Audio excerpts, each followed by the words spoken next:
یکفر بآیات اللہ فإن اللہ سریع الحساب فإن حاجوک فقل اسلمت وجہی للہ ومن اتبعنی وقل للذین اوتوا الکتاب والأمیین أأسلمتم فإن اسلموا فقد اہتدوا وإن تولوا فإنما عليك البلاغ واللہ بصیر بالعباد صدق اللہ مولانا العظیم اللہم صلی علی سیدنا و مولانا محمد وعلی آلہ وصحبہ وبارک وسلم الصلاۃ والسلام علیک یا سیدی یا رسول اللہ وعلی آلک واصحابک یا حبیب اللہ الصلاۃ والسلام علیک یا امام القبلتین وعلی آلک واصحابک یا جد الحسن والحسین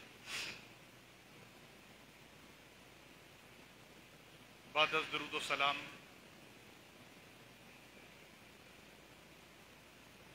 معزز و محتشم سامعین گرامی قدر، جمعۃ المبارک کی اس نشست میں مرکزی جامع مسجد سیدنا اویس قرنی رضی اللہ تعالیٰ عنہ ملاگر میں ہم حاضر ہیں۔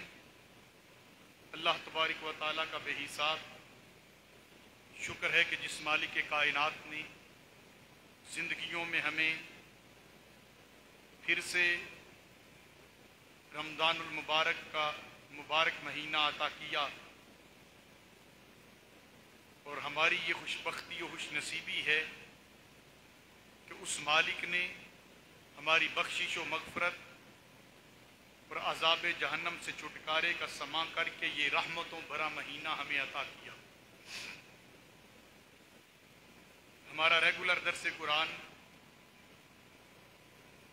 سورہ آل عمران کی آیہ نمبر 16 تک مکمل ہوا، جس میں مالک کائنات نے فرمایا کہ وہ لوگ جو اس مالک کائنات کا تقوی اختیار کرتے ہیں، اللہ جل مجدہ انہیں جنتیں عطا فرمائے گا، اور ایسی جنتیں عطا فرمائے گا جن کے نیچے پانی کی، دودھ کی اور شہد کی نہریں بہتی ہوں گی۔ انہیں پاک دامن بیویاں عطا کی جائیں گی، اور اللہ جل مجدہ کی خوشنودی انہیں سب سے بڑھ کر میسر آئے گی۔ وہ لوگ اپنے رب کے حضور جب دست دعا بلند کریں گے تو یوں کہیں گے، ربنا اننا آمنا، کہ اے ہمارے پروردگار یقیناً ہم ایمان لائے، فاغفر لنا، پس ہمارے گناہوں کو بخش دے، فاغفر لنا ذنوبنا، ہمارے گناہوں کو بخش دے، مغفرت فرما دے، وقنا عذاب النار، اور ہمیں دوزخ کے عذاب سے چھٹکارا عطا فرما۔ یہاں پر بھی متقی لوگوں کی بات ہو رہی ہے۔ ماہ رمضان المبارک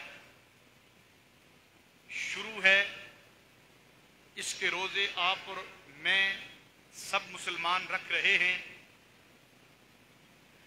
روزے کا بھی مقصد وحید جو رب کائنات نے رکھا، فرمایا یا ایھا الذین آمنوا، اے ایمان والو، کتب علیکم الصیام، تم پر روزے فرض کر دیے گئے ہیں، کما کتب علی الذین من قبلکم، جس طرح تم سے پہلوں پر روزے فرض کیے گئے تھے، لعلکم تتقون، تاکہ تم متقی اور پرہیزگار بن جاؤ۔ اب آیہ نمبر 17 کے اندر وہ مالک کائنات ارشاد فرما رہا ہے، انہی متقی لوگوں کی بات کرتے کرتے وہ مالک فرما رہا ہے کہ وہ الصابرین والصادقین، وہ لوگ صبر کرنے والے ہیں۔ کون؟ متقی لوگ۔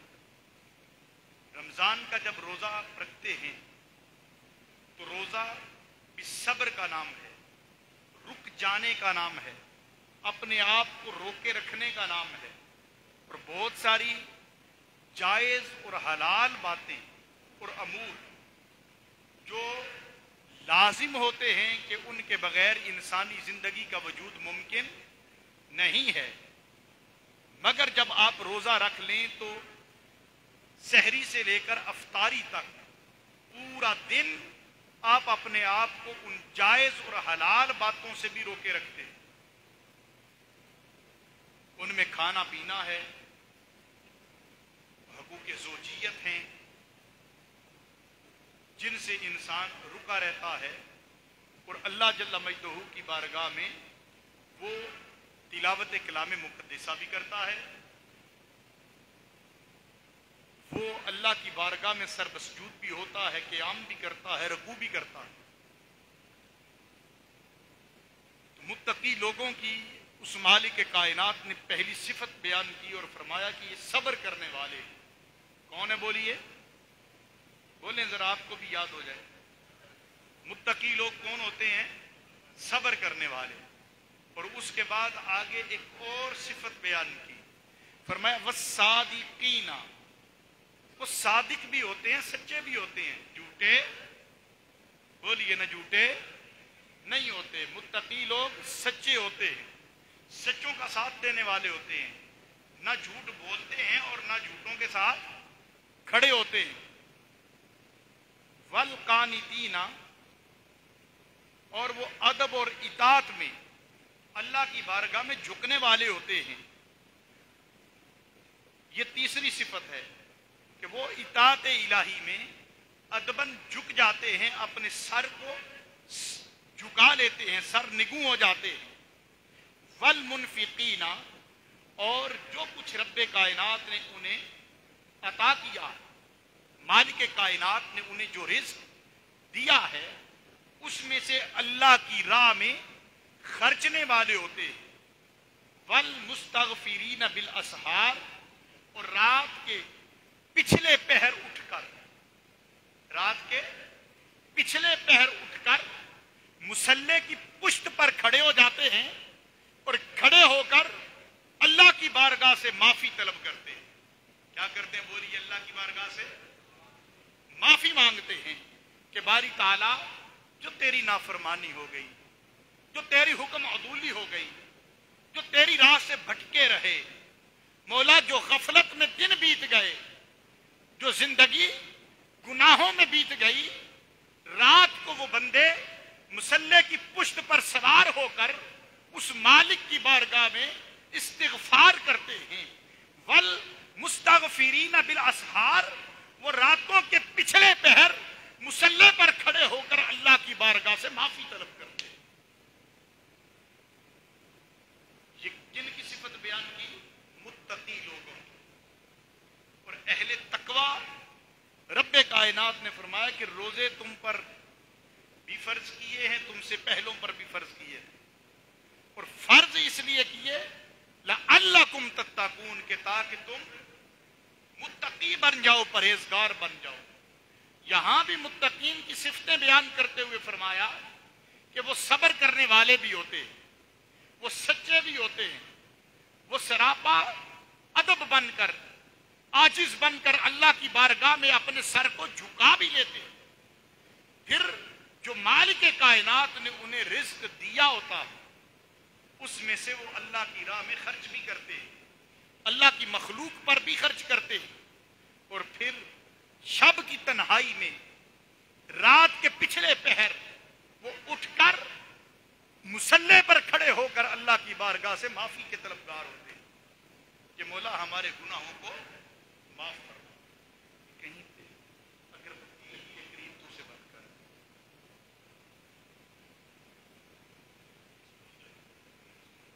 بہت تیز ہے، تو وہ اللہ کی بارگاہ میں وہ معافی کے طلبگار ہوتے ہیں۔ تو عزیزان گرامی قدر، یہ متقی لوگوں کی صفات ہے۔ آپ اور میں خوش قسمت ہیں کہ ہمیں زندگی کے اندر اس اللہ جل مجدہ نے پھر سے رمضان المبارک کے روزے دیے، اور روزے دے کر شیطان کو جکڑ دیا، سلاخوں میں قید کر دیا، اور قید کرنے کے بعد اس مالک نے پورا سازگار ماحول دیا ہے کہ آپ صبر کرنے والے بھی بن سکتے ہیں. آپ کے سامنے انواع و اقسام کے کھانے پڑے ہوتے ہیں، روزے کے عالم میں ہوں، کھانے کی خوشبو بھی اٹھ کر آ رہی ہو، دل بھی چاہے، مگر آپ اپنے آپ کو اس سے دور رکھیں، تو اسی کا نام تو صبر کرنا. آپ اپنے آپ کو روکے رکھیں، امساک کریں، روکے رکھیں، صبر کریں. کس لیے؟ اللہ کی رضا کے لیے، اس مالک کو راضی کرنے کے لیے. پھر آپ روزے کے عالم میں جھوٹ نہ بولیں، سچ بولیں، اور پاک کلام کی کثرت کے ساتھ تلاوت کریں، ہمیشہ سچی بات کریں، روزہ رکھ کر جھوٹ نہ بولیں. یہ پریکٹس کریں کہ ایک کلمہ اگر جھوٹ کا نکل گیا تو کہیں ایسا نہ ہو کہ ہمارے روزے کا اجر اور ثواب اس میں کمی ہو جائے اور ہم روزے کی روح کو نہ پا سکیں، روزے کے مقصد کو نہ پا سکیں. تو اگر یہ بات آپ کے ذہن میں ہوگی تو بھلا کوئی جھوٹ بولے گا؟ پھر اللہ کی بارگاہ میں جب کھڑے ہوں تو عاجز بن کر اللہ کی بارگاہ میں ادب کے ساتھ سر جھکا کر پیش ہوں، اور پھر مالک کائنات نے جو بھی رزق عطا کیا اس رزق کو اللہ کی راہ میں خرچ کریں. والمنفقین میں اپنا نام لکھوائیں. رمضان المبارک کے مہینے میں اس مالک کائنات نے ہر بندے کا رزق دگنا کر دیا. تو جب دگنا ہو گیا ہے، اب کسی کو محسوس ہو یا نہ ہو، رزق دگنا ہو گیا. اب آپ کہیں گے حضرت صاحب رزق کیسے دگنا ہو گیا؟ میری تو پہلے بھی 50,000 تنخواہ تھی، رمضان کا مہینہ آیا اب بھی 50,000 مل رہی. دگنا تو تب ہوتا کہ 1,00,000 ہو جاتی. یہ سوال بنتا ہے یا نہیں بنتا؟ بولیے بھائی. رزق سے مراد صرف روپیہ پیسہ نہیں ہے، رزق سے مراد اللہ جل مجدہ کی نعمتیں ہیں. جو نعمتیں وہ مالک کائنات اپنے بندوں کو عطا کرتا ہے. اب مجھے بتائیے کہ رمضان المبارک کے علاوہ جتنی تلاوت آپ رمضان کے مہینے میں کرتے ہیں، پورا سال اتنی تلاوت کوئی کرتا ہے؟ بولیے نہیں کرتا. تو یہ اللہ کی بارگاہ سے رزق نہیں کہ اس کے پاک کلام کی آپ تلاوت کر رہے ہیں، اس نے توفیق بخشی. پھر آپ جس قدر مداومت کے ساتھ، استقامت کے ساتھ رمضان کے مہینے میں آ کے نماز ادا کرتے ہیں، مسجد کی طرف کھنچے کھنچے آتے ہیں، کیا پورا سال باقی 11 مہینے ایسا کر پاتے ہیں؟ بولیے نہیں. تو جب نہیں کر پاتے تو اس سے بڑا اور کوئی رزق ہے کہ اس مالک نے نیکی کی توفیق دے دی. پھر آپ اپنے 11 مہینوں کا اندازہ لگائیں. آپ کی تنخواہ تو وہی ہے، مگر اسی تنخواہ میں سال کے 11 مہینے آپ اپنے بچوں کے لیے کتنا فروٹ لے کر آتے ہیں. آپ کے دسترخوان کے اوپر 1 طرح کا، 2 طرح کا، 3 طرح کا یا 4 طرح کا فروٹ پڑا، وہ کتنا ہوتا ہے اندازہ کر لیں. پورا سال تنخواہ وہی تھی. کبھی کسی نے خربوزہ خرید لیا، کبھی اسٹرابری لے گیا گھر، کبھی سردیاں ہیں تو اورنجز لے گیا، کبھی مینگو لے لیے، یا اگر کوئی بڑی چھلانگ لگائے گا تو 2 طرح کے فروٹ لے لے گا. مگر ایمانداری سے بتائیے کہ رمضان کے مبارک مہینے میں آپ کے دسترخوان پر کوئی 1 یا 2 ہی فروٹ ہوتے ہیں؟ اس سے زیادہ نہیں ہوتے. بھائی کھجور بھی تو ایک پھل ہے نا، اس کو آپ ڈرائی فروٹ میں بھی بول سکتے ہیں اور فریش میں بھی یوز کر سکتے ہیں، دونوں طرح آپ استعمال کر سکتے ہیں. تو کھجور بھی ایک فروٹ ہے، اور جو مہنگے فروٹ ہیں ان میں اس وقت جو اچھی کھجور ہے 500، 450، 500 روپے چل رہی ہے درمیانی. جو اس سے بھی اچھی ہے وہ اس سے زیادہ ہوگی. تو جو نارمل ہے وہ بھی 300 کے لگ بھگ اس کا ریٹ چل رہا ہے. بھئی ایسے ہی ہے نا. کون سا ایسا فروٹ آپ رمضان کے علاوہ جو 300 یا 350 روپے کلو ہو اور آپ کے دسترخوان پہ وہ ڈیلی پڑا ہو؟ کوئی ہوتا ہے؟ ایمانداری کی بات بتانی. عین ممکن ہے کسی بندے کے پاس ہو، اللہ تعالیٰ نے اسے وسعت دی ہو، ممکنات میں سے ہے، لیکن اس مالک نے فرمایا کہ رمضان میں دگنا رزق ہو جاتا ہے. تو اس ماہ مبارک میں ایک غریب ہے، اس کے دسترخوان پر بھی کھجور بھی ملے گی، کھجور کے علاوہ بھی کوئی اور پھل ملے گی، اور 2-3 پھل ملے گی. پھر اگر کسی کے گھر میں اسے نہ ملے، گزرتے ہوئے افطاری کا وقت ہو گیا، وہ دیکھتا ہے کہ قریب اللہ کا گھر ہے، وہ اللہ کے گھر کی طرف، مسجد کی طرف چلا جاتا ہے. مسجد میں جائے گا تو شاید 5 طرح کے اسے فروٹ بھی ملیں گے، پھر آپ کو جو سموسے پکوڑے بھی مل جائیں گے، اور بھی چیزیں ملیں گی. ملتی ہیں یا نہیں ملتی؟ تو اس مالک کا تو فرمان جو ہے وہ سچ ہے کہ رمضان میں رزق دگنا کر دیا جاتا ہے. اب ہمیں سمجھ نہ آئے، پھر عین ممکن ہے کہ کوئی اپنے بچوں کو یا اپنے لیے سال میں 4 سوٹ لے کر دیتا ہو، 4 طرح کے کپڑے سلواتا ہو، 2 یا 3 طرح کے جوتے لیتا ہو. باقی پورے سال کے لیے ایسا ہوتا ہے، مگر ابھی شوال کا چاند نظر نہیں آتا، یہی رمضان کا مہینہ ہوتا ہے. آپ کے چھوٹے سے لے کر بزرگوں تک ہر ایک کے کپڑے، ہر ایک کے نئے جوتے آپ رمضان المبارک میں خرید لیتے ہیں یا نہیں لیتے؟ بولیے. خرید لیتے. بھائی انکم تو وہی ہوتی ہے، مگر اس انکم میں کبھی ایک مہینے ایک بچے کے لے لیے، دوسرے مہینے دوسرے کے لے لیے. رمضان کا مہینہ آتا ہے، آپ ایک ماہ کے بچے سے لے کر بزرگوں تک ہر ایک کے جوتے بھی لے لیتے ہیں، کپڑے بھی لیتے ہیں. اب اسی 50,000 میں برکت ڈلی یا نہیں ڈلی؟ ڈل جاتی ہے. مگر ضرورت اس امر کی ہے کہ ہم جو رزق اس مالک کائنات نے عطا کیا، اس میں سے اس کے بندوں پر خرچ کریں، اس کی راہ میں بھی خرچ کریں. اگر مسجد سے ندا بلند ہو کہ مسجد کا یہ کام ہے تو اپنے رزق میں سے اللہ کے گھر کی خدمت کریں. اگر مدرسے کی تعمیر کے لیے آپ حصہ لینا چاہتے ہیں تو وہاں لیں.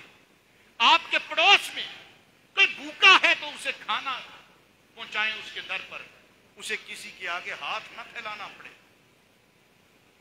اپنے ارد گرد کے حالات کا مشاہدہ کریں، وہ اپنے نالج میں رکھا کریں. جہاں کوئی غریب مفلوق الحال ہے آپ اس کی طرف نگاہ کیا کریں. جب آپ دینا شروع کرتے ہیں وہ مالک آپ کو نوازنا شروع کر دیتا. ہم پریشان رہتے ہیں کہ میں نے اگر اتنے پیسے یا اتنا کچھ اسے دے دیا تو میرے بچے کیا کھائیں گے.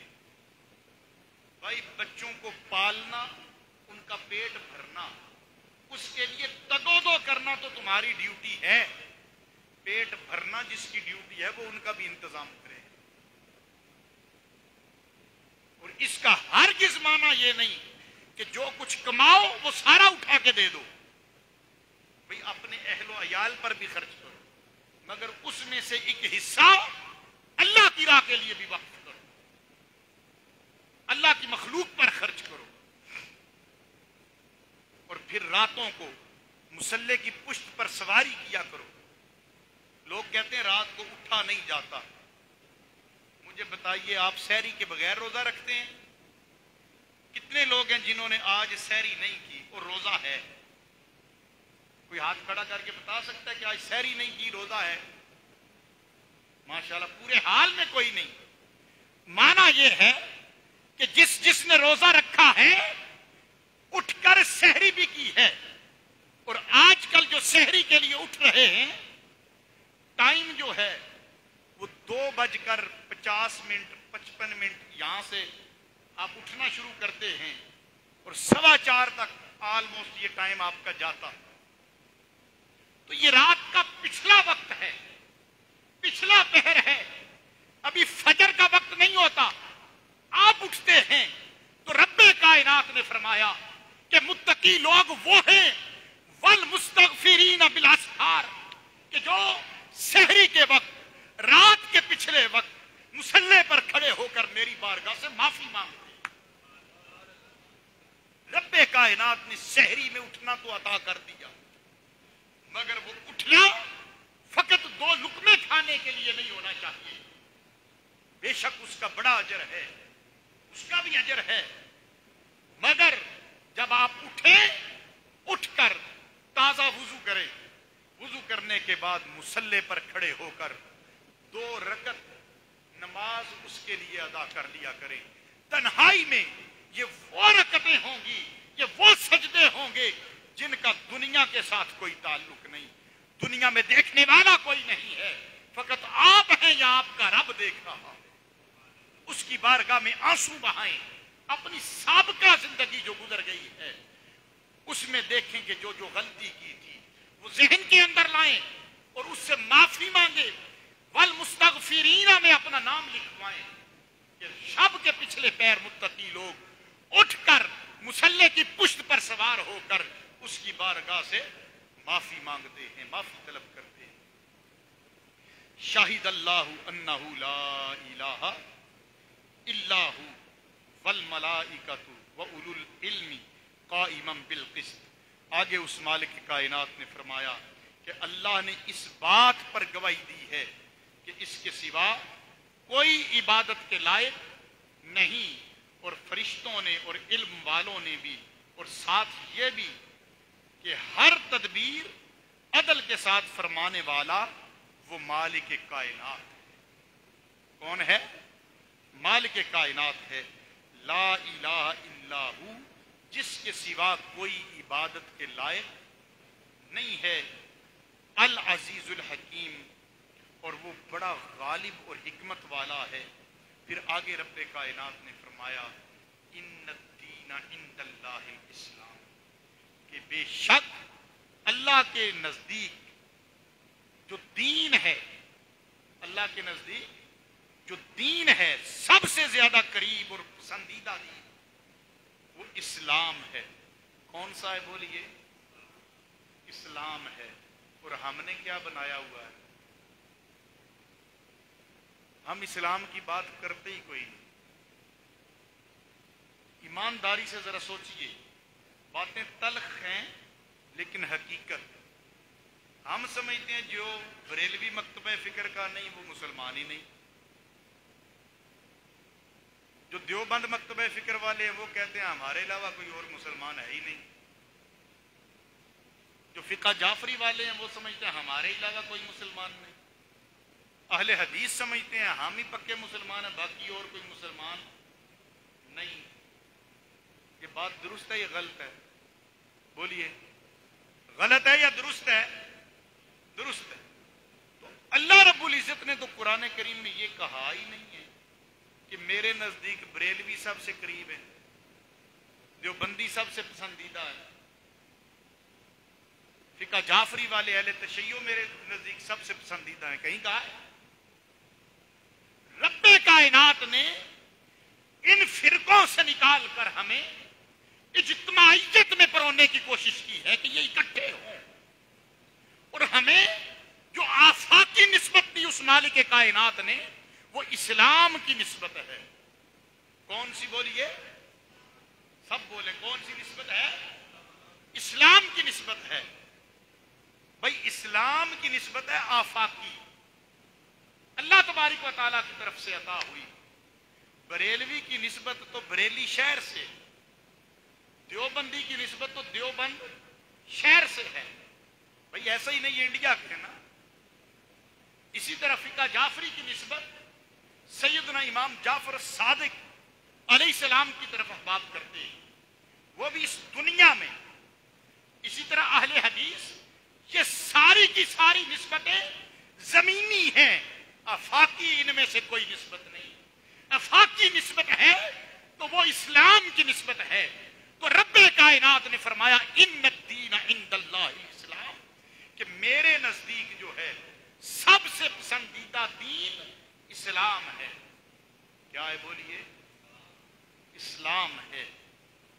وَمَا اخْتَلَفَ الَّذِينَ أُوتُوا الْكِتَابَ، اور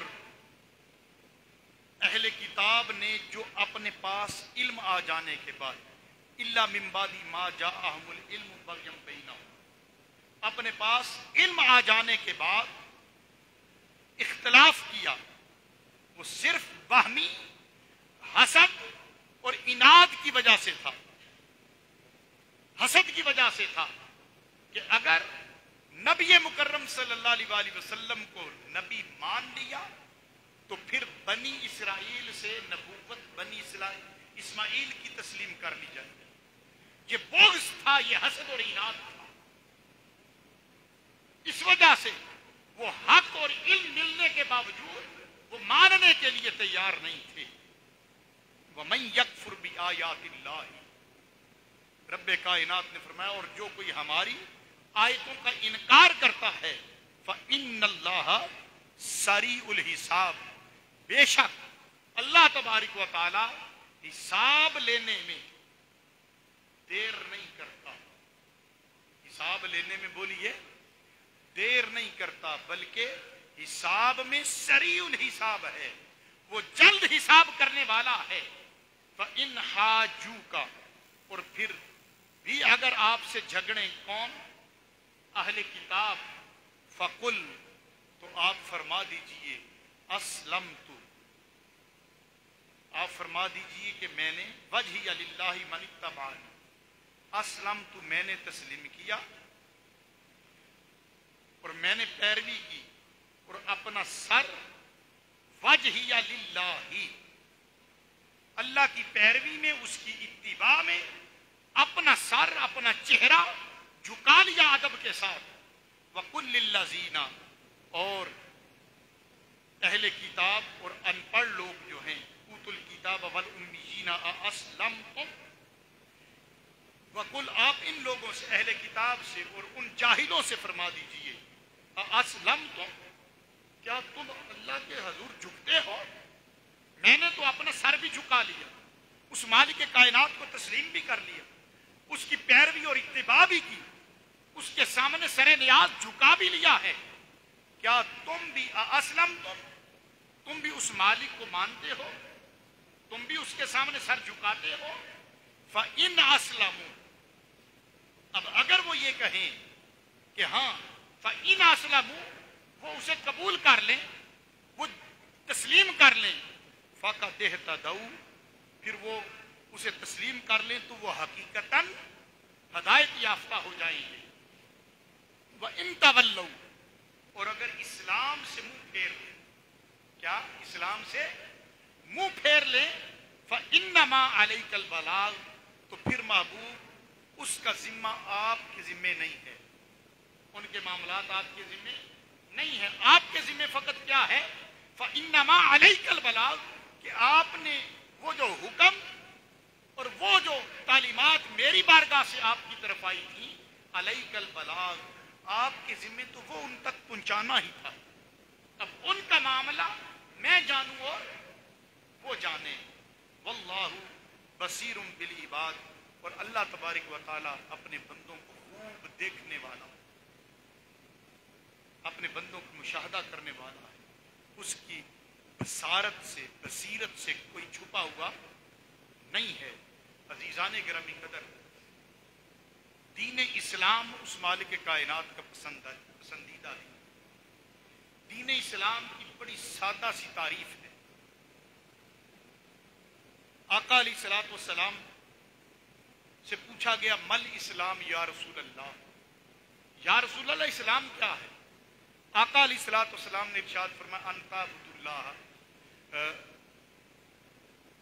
آقا علیہ الصلوۃ والسلام نے ارشاد فرمایا کہ یاد رکھو کہ ان تشہد ان لا الہ الا اللہ وان محمدا عبدہ ورسولہ، اس بات کی گواہی دے کہ اللہ کے سوا کوئی عبادت کے لائق نہیں اور محمد صلی اللہ علیہ وآلہ وسلم اس کے بندے اور اس کے رسول ہیں. پہلی بات فرمائی، یہ پہلا اسلام کا رکن بن گیا.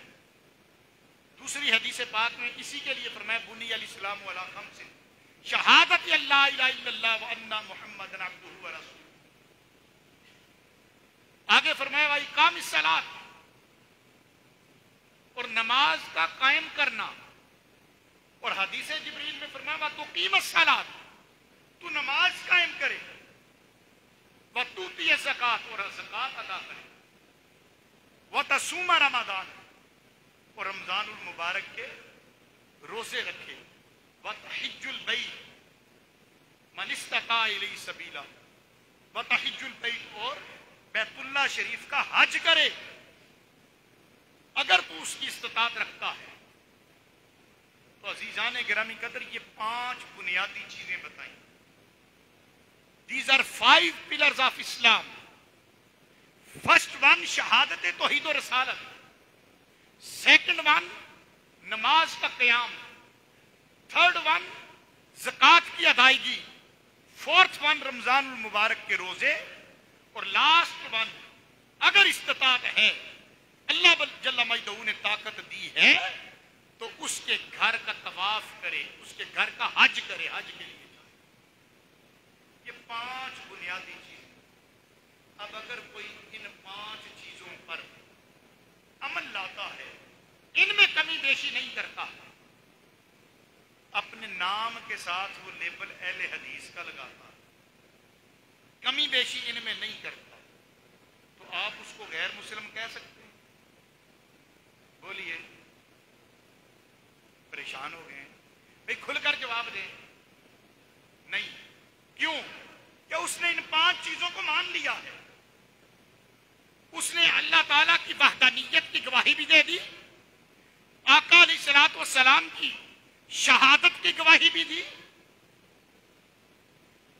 پھر اس نے نماز بھی قائم کی، اس نے زکوٰۃ بھی ادا کی، رمضان کے روزے بھی رکھے، اور اس نے حج کا بھی اقرار کیا، اور استطاعت ہوئی تو حج بھی کیا۔ لیبل اب جو بھی لگا لے آپ غیر مسلم اسے کہہ سکتے ہیں؟ بولیے، اگر وہی لیبل لگ جائے کہ وہ اہل تشیع ہے یا فقہ جعفری ہے، یہ 5 چیزیں پوری کرتا ہے، وہ کمی بیشی ان میں نہیں کرتا، تو آپ وہ جس کو بھی مانتا ہے ان 5 چیزیں جو تعریف کی آقا علیہ الصلوۃ والسلام نے، آپ اسے کہہ سکتے ہیں کہ یہ کافر ہو گیا؟ نہیں کہہ سکتے، کیونکہ 5 چیزیں پوری۔ میں بڑی ذمہ داری کے ساتھ عرض کر رہا ہوں، اور جو لوگ ان باتوں پہ آپ کو لڑواتے ہیں وہ سوائے اپنے پیٹ کا دوزخ بھرنے کی اور کوئی کام نہیں۔ ہاں، جہاں پہ اصولی اختلاف ہے، جہاں پہ کوئی مکتبہ فکر کا یا کسی بھی مکتبہ فکر کا کوئی عالم، کوئی بندہ، مثلا اللہ جل مجدہ کے سوا کوئی عبادت کے لائق نہیں، کوئی بندہ عبادت کی غرض سے جا کر کسی مزار پر سجدہ کرے، وہ نام کے ساتھ بریلوی لکھتا ہو تو وہ مسلمان رہے گا؟ پیرامیٹرز دے دیے آقا علیہ السلام نے ہمیں کہ دنیا کی زمینی نسبتوں سے نکل کر آفاقی نسبت کی طرف رخ کرنا ہے، تب مسلمان ایک ہو سکیں گے، پھر ہمارا اتحاد قائم ہوگا، اور جب اتحاد قائم ہوگا تو پھر ہمیں کوئی شکست نہیں دے سکے۔ باقی کوئی یہاں پر ہاتھ رکھ کے نماز پڑھتا ہے، بھائی یہ بھی حدیث پاک سے ثابت ہے، کوئی ناف سے نیچے ہاتھ رکھتا ہے، یہ بھی حدیث پاک سے ثابت ہے، کوئی آمین بالجہر کہتا ہوں، اونچی آواز میں آمین کہتا ہے، وہ بھی میرے آقا کا معمول رہا ایک وقت، کوئی دل کے اندر آمین کہتا ہے، یہ بھی میرے آقا کا آخری زندگی میں معمول تھا، کوئی رفع یدین کرتا ہے تب بھی وہ اسلام سے خارج نہیں ہوتا، اور کوئی نہیں کرتا پھر بھی خارج نہیں ہوتا۔ یہ ساری چیزیں میرے آقا کی سنت سے ثابت ہیں۔ یہ تو اسلام کا حسن ہے کہ اختلاف رائے رکھنے والے کو بھی اپنے دامن میں وسعت اور گنجائش اسلام نے رکھی ہے کہ کسی کے ساتھ اختلاف رائے ہے بھی تو اس کے ساتھ نفرت نہ کی جائے، بلکہ میرے آقا نے فرمایا کہ اختلاف میری امت کے علماء کا اختلاف رحمت ہے، مگر ہم نے اس کو زحمت بنا دیا۔ جب تک وہ اختلاف تحقیق کے لیے تھا، تو تحقیق کے نئے نئے در کھلتے گئے، مسلمان کامیاب ہوتے رہے، اور جب سے وہ اختلاف مخالفت میں بدلا تو پھر گالی گلوچ نے جنم لیا، پھر ایک دوسرے کی غیبت نے جنم لیا، حق تلفی نے جنم لیا، نفرتیں پیدا ہوئی۔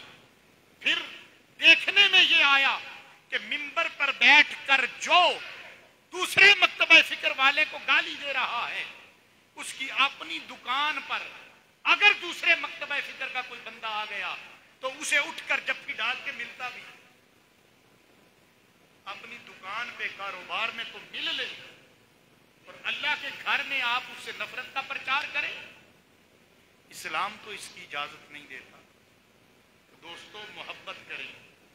پہلے ہی بڑی نفرتیں ہم میں پروان چڑھ چکی ہیں، جو 5 چیزیں بنیادی کہ اللہ تعالیٰ کے سوا کسی کو عبادت کے لائق نہ سمجھتا ہو، اس بات کی گواہی دے، اور گواہی اقرار باللسان و تصدیق بالقلب ہو۔